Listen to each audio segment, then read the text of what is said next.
कई बार देखा जाता है कि लोग धार्मिक कार्यों में अज्ञानता और रूढ़िवादितावश ऐसे कर्म कर देते हैं जो कि उन्हें अधर्म और पापी का भागी बना देता है। जैसे अक्सर देखा जाता है कि लोग बहुत से इष्टों की पूजा करते समय उसके भोग और प्रसाद को ऐसे स्थान पर चढ़ाते हैं जहाँ पर कि यदि उन्हें स्वयं भोजन करने को दे दिया जाए तो वह स्वयं ही उस स्थान पर बैठ के भोजन नहीं करेंगे।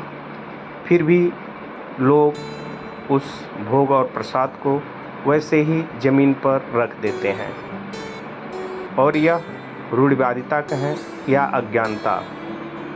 ऐसा करने से व्यक्ति पाप का ही भागी बनता है, क्योंकि इष्ट देव तो उसके वह स्वीकार नहीं करेंगे, लेकिन अन्नपूर्णा का पूर्णतः अपमान हो जाता है। जैसे कई जगहों पर देखा गया है कि लोग मुंडन संस्कार कराते हैं तो उस बालों को और भोग प्रसाद को एक साथ रख करके उस इष्ट देव को चढ़ा देते हैं। आप स्वयं विचार करें कि यदि आपके भोजन में एक बाल पड़ जाता है तो आप वह भोजन नहीं करते हैं, तो क्या आपका इष्ट देव वह बाल खाएगा? या भोजन भोग प्रसाद के साथ जो आप बाल रख दे रहे हैं, क्या आपके थाली के बगल में या आपके भोजन के बगल में ही ला कर के बाल रख दिया जाए या उसके साथ रख दिया जाए, तो ऐसे भोजन को आप ग्रहण कर पाएंगे? कदाचित आप ऐसे भोजन को ग्रहण नहीं कर पाएंगे।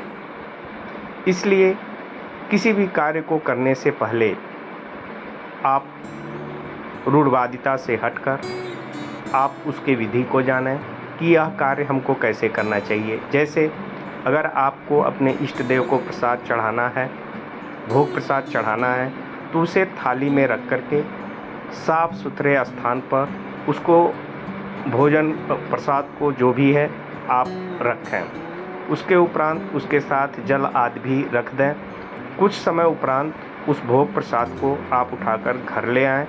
आप अन्य प्रसादों में उसे मिला करके पूरे परिवार के साथ ग्रहण कर सकते हैं, उसमें कोई दोष नहीं है। या फिर आप यदि चाहें तो उसे गाय आदि को खिला दें। वैसे ही ज़मीन पर इधर उधर उस भोग प्रसाद को रख देना आपको पाप का भागी बना देता है, अधार्मिक बना देता है।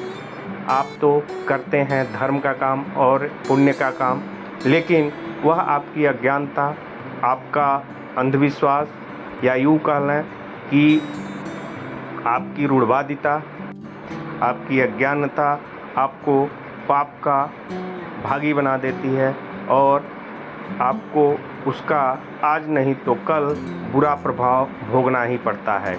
इसलिए कभी भी कहीं भी कोई भी धार्मिक कार्य भोग प्रसाद चढ़ाते समय इस तरह की गलतियां कभी न करें, अन्यथा उसका आपको वांछित फल कभी भी प्राप्त नहीं होगा।